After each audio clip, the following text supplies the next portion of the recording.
Hey guys, thank you for stopping by my channel today. I am going to do the ride or die tag today. And the first thing I think of is that I feel kind of old because I don't even really know what that phrase is supposed to mean. I mean, clearly I'm going to share with you my absolute, hands down, most favorite ride or die beauty products from every department. The ones that I cannot live without. And for some reason, we are going to call those the ride or dies. This tag was created by Jaclyn Hill, and for the record, she did not tag me. I'm not expecting that she would have, but I just want to put it out there so that everybody is clear. In case there was a misconception, I was not personally tagged by Jaclyn Hill, but she did say, and it's open for everyone, go nuts and do this really fun tag. And honestly, ride or die, if you asked me whether I wanted to go for a ride or die, quite frankly, my answer would be neither. I would rather stay home and continue to live. This actually was really easy for me because I felt like all of the questions and all of the categories, they were just my gut. You know, what did my gut immediately go to and say, oh, favorite bronzer? Yes, absolutely, no question. I had trouble with one category, and it's only because I'm super particular about it, and I'll share that as we go along. So, if you are interested in finding out my absolute all-time, subject to change as new products are developed and released, ride or die products, doing the ride or die tag by Jaclyn Hill, then just keep watching. By the way, I do just want to mention that I am wearing today, for my look going on here, all of the products that I'm about to mention in this video, so you can kind of see them in live action. And it's kind of funny because we spend, as beauty YouTubers, we spend so much time like trying new products and different products that to actually have permission to use my favorite stuff and be able to film a video about it was very invigorating. And so the cast of characters in order of appearance, we're gonna start with primer. This one, total surprise, brought to you by Nikki Tutorials, the Nivea for Men Post Shave Balm. This is just the most user-friendly primer that you could ever ask for. No, it doesn't particularly smooth your pores and fill in your pores. No, it doesn't particularly mattify you or moisturize you. It just gives you all over priming capabilities. I can pretty much use this with any foundation, no matter the temperature, no matter my facial skin concern at that moment, whether it's sensitive or irritated or dry or acne or whatever. This primer is never fail. I can use it at any time, plus it's super cheap. My favorite foundation, although I instinctively knew immediately which one it was, it actually kind of surprised me because I really would have expected it to be something a bit more high-end, much more money. My favorite foundation is by Maybelline. It's the Dream Velvet Soft Matte Hydrating Foundation. I can use this foundation no matter what my skin is feeling. Again, similar to the primer, if it's 95 degrees outside and humid as hell, or if my skin is irritated from too much Retin-A or anti-aging products that I'm using, it really doesn't matter. I can always use this foundation, know that it's going to give me really good coverage, and feel really comfortable on my skin. It wears really well throughout the day. I'm not super oily by the end of day. I'm also not super mattified. It's just a really happy balance, also really cheap. For my facial setting powder, this company I really feel can do no wrong when it comes to powders. By Hourglass, it's the ambient lighting powders. I use a variety of them. I have dim light, I have luminous light. This one happens to be diffused light. You are able to set your makeup and apply products on top of it like bronzer and blush. You're able to set your makeup and get rid of the tackiness of a foundation, but also not over mattify your skin. The powder is so fine and has slight like illuminating properties to it. It gives you an all over gorgeous set to your foundation and set to your face. I find that it applies very nicely, doesn't give me trouble as the day wears on, and it is buco bucks, but totally worth it. So you save money on the primer and the foundation, but you gotta step up when it comes to the setting powder. When it comes to concealers, I actually have two, but it's because I need to conceal things in two different manners. When it comes to facial like splotchiness or acne or scarring or whatever, I love using to cover up those problem areas by Bare Minerals, the matte version of her powder foundation. I find that it It's powdery, so it's long wearing, but it's also so creamy that it winds up filling in and covering what I want to cover without attempting to give me cake face. And I've been using her powder foundation for many years as my kind of all over concealer. When it comes to under eye, it should come as no surprise. I still will stand by the NARS Radiant Creamy Concealer. There are times when I do feel like it's a little bit too thick, but I can water it down with a beauty blender. It gives me the coverage I need. I love the color selection, and I have been through many tubes of this. When it comes to setting my under eye concealer and actually setting different spot areas of my face, like when I prime my eyes, I will use this under eye setting powder to kind of set that and take away that tackiness. I'll go after some problem areas on my face, like along my nose, right at the front of my forehead. I'm talking about the RCMA original no color powder. This powder is so fine. I don't know how they get it that way. It's super affordable, and this powder is just unbelievable. Without description, somehow it's magic, and you could actually shake the bottle and it would look like magic floating all over the place, which is kind of why I also like this powder. I've mentioned before that me and loose powder do not get along and it makes a mess, and when I previously would use my Laura Mercier translucent loose setting powder, that stuff was like $1 was each speck of dust that was falling everywhere, or each speck of powder as I was attempting to use it. When this rains powder everywhere, I don't feel quite as guilty because it's not really as expensive. For my bronzer, no question, hands down, it is Hoola Bronzer. I can use this to contour. I can use this to warm up my face. It's not too brown. It's not too orange. It's somewhere right in the middle. It's matte. It's creamy. It applies beautifully and doesn't go on splotchy. Wears really well. I don't find that it disappears as the day wears on. I have been through many cardboard boxes of these. I'm super excited that they came out with a tiny little guy because this guy's just a monster to like travel with, but I do not leave home without him. My favorite blush is by NARS, and it's Madly. This is one of those blushes that looks awful in the pan, but when it applies to your cheeks, it's just a gorgeous, subtle glow.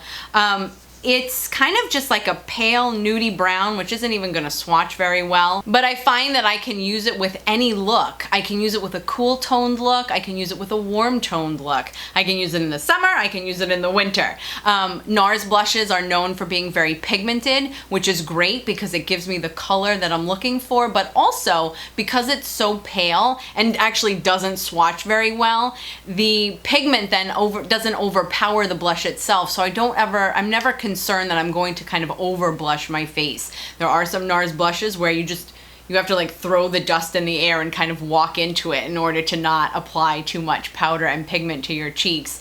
But this one, I don't know, it's just the perfect combination of a neutral color but gives you color and gives you flush to your skin and doesn't clash with anything. The one category that gave me pause and really made me think, and it has to do with the fact that I'm so particular when it comes to my highlighters. I don't want there to be too much silver. I don't want there to be too much gold. I don't want there to be flecky specks of glitter in there. I don't want to shine, you know, from down the street. I need my highlighter to be subtle yet effective and somewhat noticeable in an unnoticeable kind of way. Nothing about having a high standard there, right? And so not only because she created the tag, but it turns out if I was forced to pick my favorite highlighter, I really would pick Champagne Pop by the Jaclyn Hill collaboration. This is a warm highlighter, which I appreciate without being too gold. It is peachy, which is great, but has this level of silverness to it without being too much, so that it actually winds up looking like a highlighter and not some dirty reflection that you've got going on in your cheekbone. Becca, of course, is known for making really good highlighters to begin with, so the combination of the quality of the product with the color of the highlighter makes me say that this by Jaclyn Hill is my ride or die. I'm actually totally getting comfortable now saying that phrase, ride or die, my ride or die. My favorite mascara is a combination. It has not changed for years and years and years. If I could use it in every tutorial and get ready with me, I would, but you'd get bored with that, and I really need to broaden my horizons a little bit. So I lengthen first, always, with my L'Oreal Telescopic Carbon Black Mascara. I feel like it allows me to get the length that I want for my lashes. I let that dry, and then I follow up with my volumizer, which is by Dior. It's the Dior Show Blackout Mascara. Some people hate the wand. They think it's too big. I've got huge eyes, so I don't care. But this big wand with wide set bristles is what allows me to volumize and not add clumps of mascara. I feel like some volumizers, their bristles are just too close, and when you try to add layers of mascara and volumize, you wind up clumping up your mascara because it winds up pulling on its own self because the spaces in between the bristles are not far enough, and that is your science lesson for the day. But I have used these two in combination. They are both a wet formula mascara, but I have used them in combination for many, many years. I will not use either one alone. I don't feel like they work as effectively as alone. They are buddies till the end. When it comes to eyeshadows and like palettes, for example, I realize I'm not even gonna try to pick a palette. Eyeshadow palettes are released so frequently and by so many different brands. I don't even really have the opportunity to love one so much that I would call it my ride or die. I am an individual shadow pan girl at heart and kind of always have been.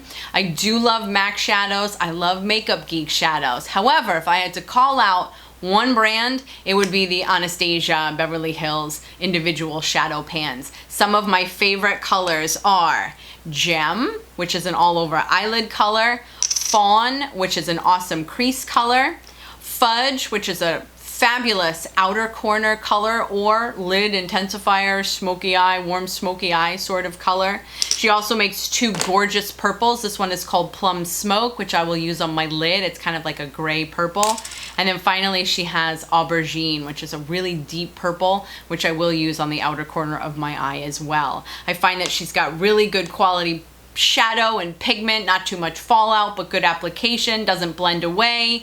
I also love the magnet that the pans are. You can put them in any Z palette and they don't want to move around and they don't fall out all over the place. And so Anastasia, among all of her brow products and the other things that she does, I love her individual shadow pans. When it comes to my lip products, I mean, that is super duper hard to pick. I mean, how many lipsticks and other lip sort of products do we all own? I mean, for Pete's sake, I think we all carry about 10 or 15 of them in our handbag on a daily basis as it is. We've already been there. In fact, I did a lipstick purse purge where I talked about how I carried that many things. I will link that somewhere around here. Go check it out. But if I had to pick and I had to narrow it down, I hate that I have to say that the Charlotte Tilbury Lip Cheat, mine in Pillow Talk, I do love some of the others, but her lip liner, I don't know, it glides on so easily, it stays put. I love the color that Pillow Talk is. It goes as a base for really any form of lip color, any kind of lip color, any kind of lipstick. It's a little bit more expensive than it should be, but I think it's well worth it. I have a ton of trouble with the MAC lip liners, which a lot of people like, but I am all over the Charlotte Tilbury one. When it comes to lipsticks, hands down, my favorite formula, excuse me, not hands down, ride or die, favorite formula are the MAC Cream Sheens. So it should come as no surprise that one of my favorite lipsticks ever is a MAC Cream Sheen. It's Modesty, which is a purpley mauvey pinky sort of shade. Like I said before, it is what I'm wearing right now. I feel like it does complement both warm and cool tone palettes that you've got going on your face at any given day. They're super comfortable to wear, but they're long wearing in that, for example, sometimes some slippery lipsticks, they don't stay on very long, but this isn't drying because it's not too dry. It is right in the middle. You cannot go wrong with throwing on a cream sheen when you're trying to run out the door. It also looks great when you need it to stay put because it isn't so quick to wear away. It is also the lipstick, style and form, the MAC Cream Sheens, that I own the most of. And so of course my favorite was gonna come from that collection. My favorite lip glosses are also by Anastasia. Particularly, I am a tremendous fan of the one called Undressed, which is just kind of their pinky nude one. Why I love their lip glosses is because they actually show up.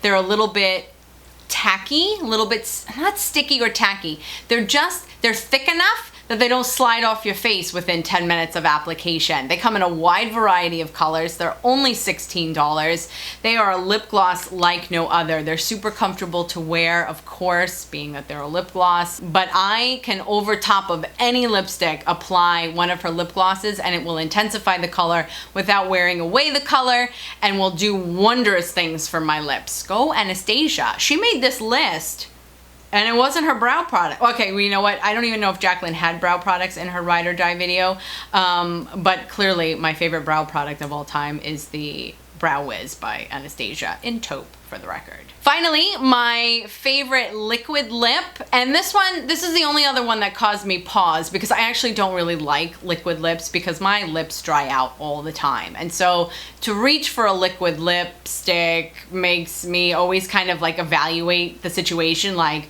can the event handle a liquid lipstick? Am I gonna be concerned about how it wears or not or whatever? It causes me a little bit of drama. However, if I had to pick my favorite liquid lipstick, oh my gosh, is also by Anastasia. This is the tone Sepia, which is kind of why I picked this, because I think the color is really original and unique.